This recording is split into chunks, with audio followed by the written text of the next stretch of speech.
Welcome in, guys. This is the SGPN Fantasy Football Podcast on the Sports Gambling Podcast Network, presented to you by WynnBET.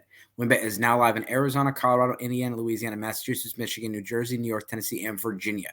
From boosted same-game parlays to live in-game odds, WynnBET has what you need to win. Bet $100 and get $100 right back at WynnBET.com or download the WynnBET app and start winning today. State restrictions apply. We are continuing our draft series. We've drafted from the 101 all the way to the 109. Today, we're going to be doing the 110 in a 12-team, 4-round Superflex rookie mock draft.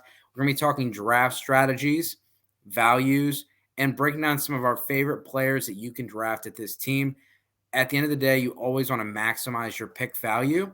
So it's important to be up on what the average draft position is and have a plan, know what your team needs are. And it's good to know kind of where the values are, running backs or other positions. So let's get this thing started. So we are drafting from the 10 spot. I'm going to have an auto pick somewhere. This is not going to be my pick. I'm going to auto pick this. We'll see what they give me. While you're auto picking, we got Bijan at 101, CJ Stroud 102, Bryce Young, then Anthony Richardson at 104, creeping up the board. JSN at 5, Gibbs at 6, Jordan Addison 7, Will Levis at 8, and Quentin Johnston at 9. So we're setting at 110. Looking again at your RB3s, your wide receiver 3 or 4. You could take a 5th quarterback off the board if you're looking at Hendon Hooker here. Dave, what are you thinking about at the 110? Yeah, so if you're in a position where like you need a running back, there's no way you can trade out of this spot. And so we know this is the Zach Charbonnet. This is the spot because he is gone at the 110. We took him a little bit earlier. Brad could not wait, so we got him at the 108 spot. Yeah. But at the 110 is where he consistently has gone in every single draft except for the ones where we selected him a little earlier. Quentin Johnston went off the board, and so for me, it's either Charbonnet or Flowers. We've already taken Charbonnet a couple times. Yep. So we're going to take Zay Flowers here. And as far as receivers, I have a tier gap, so I wouldn't trade back here unless I got a very good offer, and I wouldn't take Michael Mayer here. Yep. I'm bigger on Kincaid. I'd rather get him in the second. There you go. All right. They say. So we have Bijan Robinson at 1, CJ Stroud at 2, Bryce Young at 3, Anthony Richardson 4, JSN 5.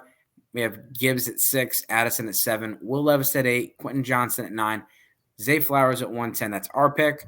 Zach Charbonnet at 111, and then Jalen Hyatt at 112. Josh Downs at the 201, Zach Evans at 202, Michael Mayer 203, Tank Bigsby 204. We got Devon A-Chain at 205, Dalton Kincaid 206. This is my auto pick. And that is Sean Tucker, Chase Brown, Hendon Hooker at 209, and we are back on the clock. Thought we were going to get lucky there. And Hooker was going to be looking at 210. So this is actually an interesting thing to think about, right? So you're setting at the 110, 111, 112, maybe even the 109 if you're looking at Quentin Johnston, and you're taking those wide receivers. The back end of the second, the hope is that some of that running back value will get back to you. But we just saw 5 running backs go in the second round, right? So now we're looking at Kendre Miller's, Tyjae Spears, Roshan, Eric Gray, and some of those other guys like that. So are you looking at the quarter or the running backs here? Again, thinking about a tier break, because if I look at mine, I've got Izzy in that 4th tier by himself because I've got the other running backs ahead of him. Then it's a tier of Zach Evans, Kendre Miller, Tyjae Spears. So for me, I'm looking at one of those 2 running backs in Kendre Miller or Tyjae Spears since we took Zay Flowers at the 110. Yeah, and for me, regardless, I'd be taking them. I would because I think you can. I don't think you're going to get much running backs after this. I know that what's on the board currently is there, but I'm probably going to take a running back in the second round because I think a running back you take in the second round can actually help your team this year. And so we saw it last year with Rashad White, with Dameon Pierce, Brian Robinson, several running backs instantly were put in your lineups. James Cook. So here's another situation where Kendre Miller, Tyjae Spears could easily go in there. And I have Evan Akonda and Eric Gray in the conversation here, even though I know I can get them next round. Right. As far as receivers, same thing we talked about last episode, Keishawn Butte, Cedric Tillman, and Marvin Mims would be in the conversation here for me. Yeah, and this is well, I mean, we talked about it in the last show, and it's kind of, it's just the way it is, the art of trading back. And that's kind of where I'm at here at the 210, right? If I like Kendre Miller and Tyjae Spears and Keishawn Butte, and they're all kind of in the same tier for me, and I don't really have a tiebreaker, I'm looking to probably, hey, 212.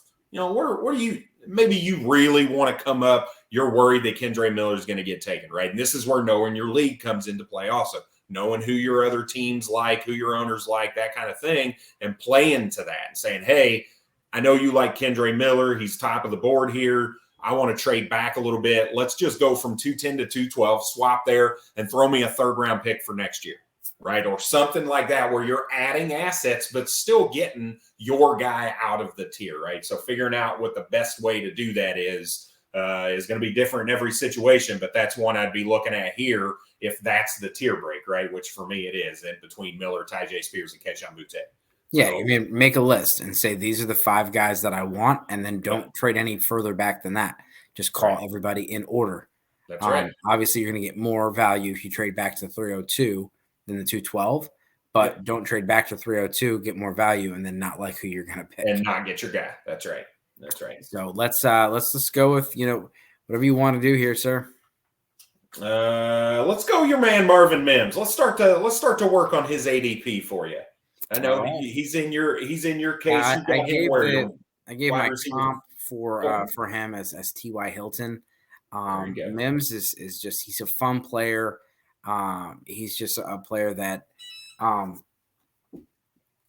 only the highlight tapes, but just seeing him at the combine and seeing him how fast he can be in and out of routes and things like that. He just got some special speed, and it's not just a straight line speed. And as far as his hands and all that, I think he's going to be a better overall receiver than people think he's going to be. Where do you have him ranked in your rankings, your dynasty rankings right now, or your rookie rankings? I would have to pull it up, but I think I have him at 7. I'll pull that up here in a second. I have Marvin Mims. Right in that spot, right? I mean, he is 5. That's wide receiver 7, right? So yeah, I have him higher than most do. Okay, cool. And then so it went Hendon Hooker at 209, Marvin Mims 210, Cedric Tillman 211, Kendre Miller 212. They have Darnell Washington 301, Keishawn Butte 302, Tyjae Spears at 303. We have Tyler Scott at 304, Luke Musgrave 305, Rashee Rice 306, Tanner McKee 307, Jaden Reed 308. We have Rashawn Johnson 309, and then it is our pick. Yeah, the cool thing here is, again, a week makes a big difference, right? Last week, we were drafting from the 101 to 108. We saw Keishawn Butte go at the 112 or the 201, kind of flip-flop. Now we see him down at the 302. So to me, it's even a bigger value for a guy as talented as Keishawn Butte going at the 302. So that's an interesting fall from grace, we'll say, as of right now. All right, so here a lot of the same tune, but we're going to kind of move on from that. And I want to talk about a guy like an Xavier Hutchinson, right? We talked about Xavier Hutchinson in our sleeper show on Monday. If you didn't get a chance to check that out, again, get in there and give it a listen. SGPN Fantasy on YouTube. Oh, and you see a guy that's got height, over 100 catches this year. Is this a guy that you're looking at with maybe some receptions upside in a full point PPR league at the 310? Yeah, I mean, this guy had had a Drake London kind of a season as far as his last year, and I think it as far as your air yards and your things like that, like that's going to be the tough part with him. Is he's more of a PPR guy and might be more like an Allen Lazard. Where he's not the focal point of the offense, or he's not getting huge plays down the field, but he is a chain mover, and he's a guy that he's a good possession receiver. I like Rakim Jarrett here, and I think we don't talk enough about Dwayne McBride, Debo McBride. He doesn't profile to be a pass catcher, and I think that's going to hurt him as far as fantasy. And I think that you're going to end up getting him at a very good value. And at some point, you have a good player. You have to, it's like Nick Chubb. Yeah. Nick Chubb's probably the best running back in football, but because he doesn't catch the ball, he's not, usually a top 5 running back. Yeah. But at some point, you got to take Nick Chubb off the board because he's just too good of a player to let just continue to drop. And I think with McBride, it's gonna be the same thing. And he told me personally he can catch, and we'll see. You haven't seen. You let the NFL be the decider in that. Yeah. There's a lot of running backs that said they could catch before, and they're no longer in the league. I'm sure Damian Harris says he can catch. He hasn't caught a ball in 2 years. Yeah. But he's one of the best running backs in this class, and I think him and Rashawn Johnson being tied together right there, I think those are travel buddies, and they're going to be very close to each other in the draft because of the same situation where they're both very good running backs. They just don't offer that PPR rushing upside that we all love. So we have McBride at 210, Stetson Bennett 310, Stetson Bennett 311, Max Duggan 312. Then we have Darian Thompson Robinson at 401, Tucker Kraft 402, Rakim Jarrett 403, Will Mallory 404, Jaron Hall 405, Jake Hayner at the 406 spot. And so, Brad, any of these out of the top 5 quarterbacks, or any of those quarterbacks you're considering drafting here in the 4th round? Out of the 5 in the 3rd and 4th round? Anybody that was not taken in the top 3 rounds? Yeah. I think it depends on the situation, and I know that's a cop out, but it really is going to. I know you're higher on DTR. I'm a little bit higher on Jaron Hall. I like the baseball background. He's not a guy that's going to go out and win a game like Patrick Mahomes, but he's a guy that can manage a game like a Jimmy Garoppolo, right? That's kind of my. And they don't play the same, so that's not what I mean. But like from what you're going to get out of him, I think that's the style of play. A guy that's not going to win you a football game, but he's also not necessarily going to lose you a football game, right? He's going to consistently move down. You're going to need playmakers around him to be able to be successful. So I think that's Jaron Hall. So he'd probably be the guy I'm looking at in the 4th round, saying, you know what, I got an extra taxi squad spot. If I don't like it, I don't think the tight end run that we're seeing in this is going to be realistic either, even in tight end premium leagues. So I think, even if you can get him at the 405, I'm taking a shot on that and leaving him on my taxi to see what happens. Yeah, and DTR is the first one taken. I would definitely take him in the 4th round. Not really interested in many of the quarterbacks, period, outside of the top 5 guys. But in the 4th round, you're taking shots. And, like I said, Israel Evanakana doesn't belong in this crowd. Neither does Eric Gray, in my opinion. But a guy that, we haven't talked a lot about on this show is A.T. Perry. And so A.T. Perry, looking at next gen stats, they like this guy, and he's got good size. He's not 6'5", 205, I don't believe. I'd have to check it out. And Marvin Mims, by the way, is 9th on my list. A.T. Perry is 6'3", 198. So that needs to be updated. Come on, sleeper. I'm like, I just wrote an article 2 days ago, so I know he's not 6'5". That's pretty tall. But for him, he ran a 4.47, and at that size, and someone that played outside, and like something that I want to just get on a little soapbox about. A lot of these receivers have played inside; they haven't played outside. And so, what does that mean as far as the NFL? It's harder for them to translate to the NFL if they get changed from an inside to an outside receiver. It's different type of coverage you're facing. A lot of inside receivers, they've not faced man press. They've not, they've been, if you're putting a guy in the slot, you're giving them ability to win off the line because you're moving him around or you're making him run through, a bunch of trash and get open where like they can't get their hands on him. But when you're outside on an island by the boundary, they know you're by yourself, and the DB can just jam you up. And so players that have played outside have experience with that and have experience, beating that. And so we see that a lot with, some players are better in man versus zone. Some are better on the inside than outside. And so like Sterling Shepard's a good one. He's great versus zone. He's great when he's inside. But you put him in man coverage outside, not that great. And so like certain receivers they're more built for the inside. And so he's someone that has played in the outside, and there's not a lot of players on this list that have played outside. Like Zay Flowers looks like an inside guy. If you look at his heat map for where he caught his passes, a lot of them were on the inside, but he played the majority of his snaps outside. Yeah. And as a smaller receiver, I like to see that. And some of our other receivers, like even our top end receivers did not, like Jalen Hyatt, a lot of snaps from the inside, instead Tillman, a lot of snaps from the outside. So for here, I mean, like I said, I don't know. A.T. Perry could be the pick here. I'm fine with that. Hutchinson, I'm fine with. Eric Gray, Hebanaconda. I mean, whatever we want to do here. Yeah. So I guess the last question I have is, if we talk about A.T. Perry or Xavier Hutchinson, any of these wide receivers that are still around, does it bother you from a strategy perspective that we're walking away from a 4-round draft with 3 rookie wide receivers and 1 running back? Does that ever cross your mind from a distribution perspective?